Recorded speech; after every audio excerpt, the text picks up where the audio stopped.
Nation channel का digital platform news nation स्तुति और मैं हूं आपके साथ पूजा वशिष्ठ। पितृपक्ष चल रहा है।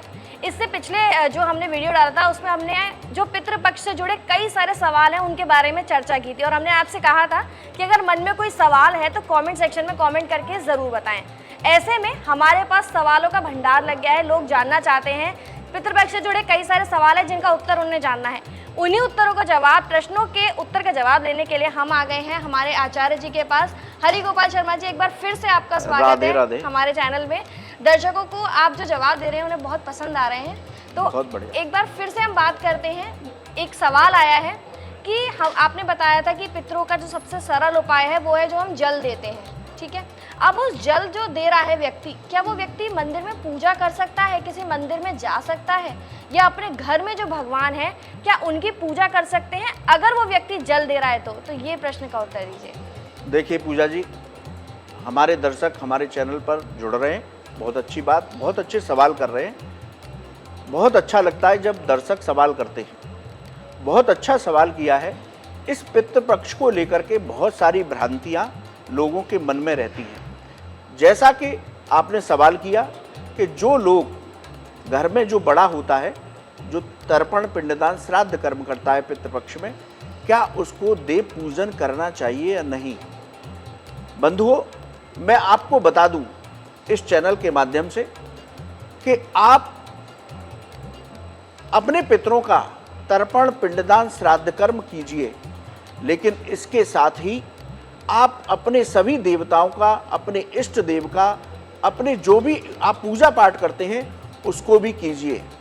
उस पूजा पाठ के समय अपने पितरों का ध्यान भी कीजिए। उन देवताओं से भी प्रार्थना कीजिए कि आज मेरे पितरों का ये श्राद्ध है या आज इस तिथि में हमारे यहाँ इनका श्राद्ध है, तो उनकी भी मुक्ति आपकी कृपा से हो। और हमारे शास्त्रों में तो कहा गया कि जैसे आप एकादशी का व्रत रखते हैं तो अपनी दिवंगत आत्मा को उस एकादशी व्रत का फल भी दे सकते हैं। आप परिक्रमा करते हैं तो उस परिक्रमा का फल भी अपने दिवंगत पूर्वजों को देंगे तो उनको मुक्ति और शांति प्राप्त होगी और उनका आशीर्वाद प्राप्त होगा। इसलिए इस भ्रांति को निकालिए।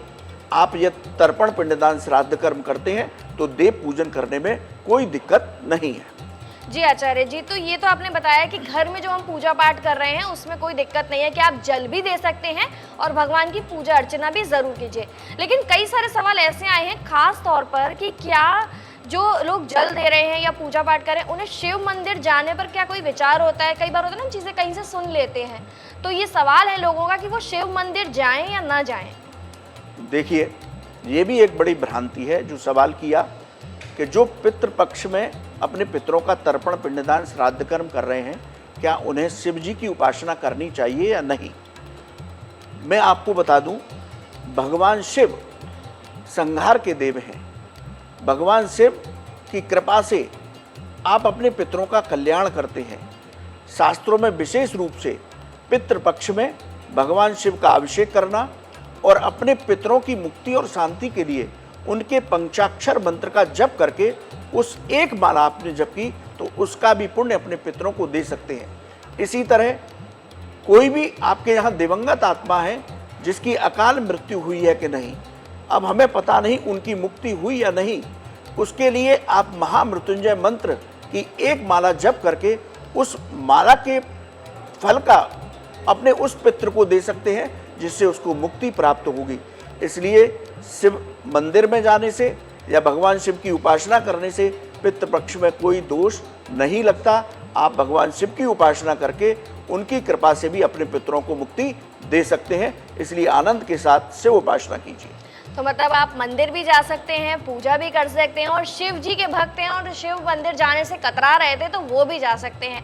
एक और सवाल है यहाँ पर हमारे दर्शकों का कि वो पूजा पाठ करें, सारी चीज़ें करें, और चूंकि वो सुबह जल दे रहे हैं उठकर, तो क्या उसके बाद वो सूर्य को जल दे सकते हैं। जैसे कई लोग होता है जिनकी दिनचर्या में शामिल होता है कि वो सूर्य को अर्घ देते हैं, उसके बाद ही उनके दिन की शुरुआत होती है। तो ये भी बताइए कि क्या सूर्य को अर्घ दे सकते हैं। बंधुओं,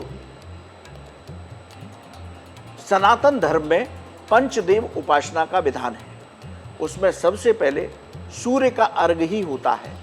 भगवान सूर्य को नारायण की संज्ञा दी गई, यानी कि सूर्य इस जगत के, इस प्रकृति के पालन करता है। इसलिए यदि आप तर्पण, पिंडदान, श्राद्ध कर्म कर भी रहे हैं तो आप सूर्य देव को जल में, तांबे के पात्र में जल लें, उसमें कुछ मीठा डालें। यदि गुड़ है तो बहुत उत्तम है। उसके साथ ही चंदन या लाल पुष्प या रोली डालें और काले तिल मिला दें।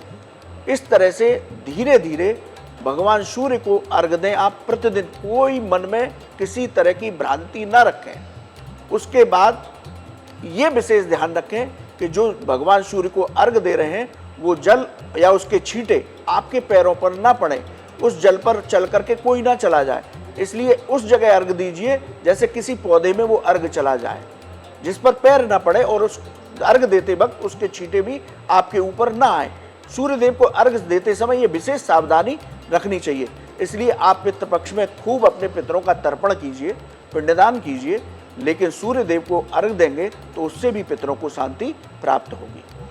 तो मतलब कि बहुत सारे सवालों के जवाब हमारे आचार्य जी ने हमें पहले से ही दे दिए और अब जो प्रश्न आपने पूछे थे उनके जवाब भी मिल गए। शिव मंदिर जा सकते हैं, पूजा पाठ कर सकते हैं और यहाँ तक कि सूर्य को अर्घ भी दे सकते हैं और उसके बाद भी सूर्य भगवान को अर्घ देने के नियम भी साथ साथ आपको यहाँ पर पता चल गए हैं। लेकिन एक और जानकारी मैं यहाँ पर लेना चाहूँगी। दर्शकों का सवाल है कि जैसे हम जो पितरों को जल देते हैं सुबह सुबह, तो अगर उस जल के दौरान, देने के दौरान, इन दिनों में हमें कहीं जाना पड़ जाता है, जैसे हम यात्रा कर सकते हैं, जैसे यात्रा की और हम वहाँ पहुँच गए और हमने वहाँ पर जाकर हमने जल दिया, तो क्या ऐसा कर सकते हैं या हमें अपने घर पर ही रहना होता है?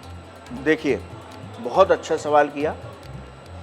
जो व्यक्ति पितृपक्ष में, जिसमें घर में जिसकी जिम्मेदारी है अपने पितरों का तर्पण, पिंडदान, श्राद्ध कर्म करने की, उसको विशेष रूप से इन 15 दिनों में ये बात ध्यान रखनी चाहिए कि वो इस तरह से अपना कोई कार्यक्रम न बनाए जिससे उन्हें घर के बाहर जाना पड़े।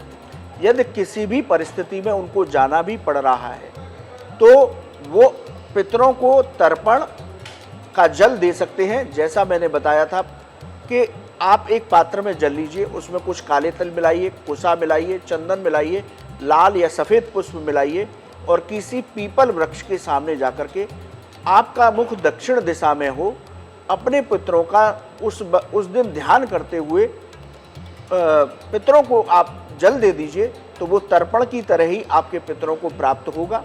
तो आप यात्रा पर जा सकते हैं और घर में जो व्यक्ति श्राद्ध करता है उसकी पत्नी प्रसाद निकाल करके, भोजन निकाल करके किसी ब्राह्मण को जिमा दे तो वो श्राद्ध का फल उस दिन उसको प्राप्त होगा। लेकिन सावधानी ये रखनी चाहिए कि जिस व्यक्ति को श्राद्ध करने हैं वो कोशिश करे कि उसका कार्यक्रम ऐसा ना बने कि उसे बाहर जाना पड़े। यदि आवश्यक हो तो इस तरह से आप जा सकते हैं। आपकी पत्नी किसी ब्राह्मण को भोजन करा सकती है, आप सुबह जल दे करके जा सकते हैं। तो बहुत अच्छी जानकारी मिली, मतलब कि आप जल दे सकते हैं। आपको किसी परिस्थिति में अगर जाना पड़ रहा है तो वहाँ पर आप कैसे कर सकते हैं, उसका भी हमारा जो तरीका है वो हमारे आचार्य जी ने बताया। बहुत बहुत धन्यवाद आचार्य जी इतनी महत्वपूर्ण जानकारी देने के लिए। तो और भी अगर कोई सवाल है, इतने सारे सवालों के बीच में अगर कोई सवाल छूट गया है तो कमेंट सेक्शन में कमेंट करके ज़रूर बताएं। हम फिर से आचार्य जी के साथ हाजिर हो जाएंगे आपके इन सभी सवालों का जवाब देने के लिए। लेकिन फिलहाल के लिए हमारे इस वीडियो में इतना ही। तमाम ऐसी और जानकारियों के लिए, धर्म विज्ञान से जुड़ी जानकारियों के लिए चैनल न्यूज़ नेशन स्तुति को सब्सक्राइब ज़रूर करें। नमस्कार।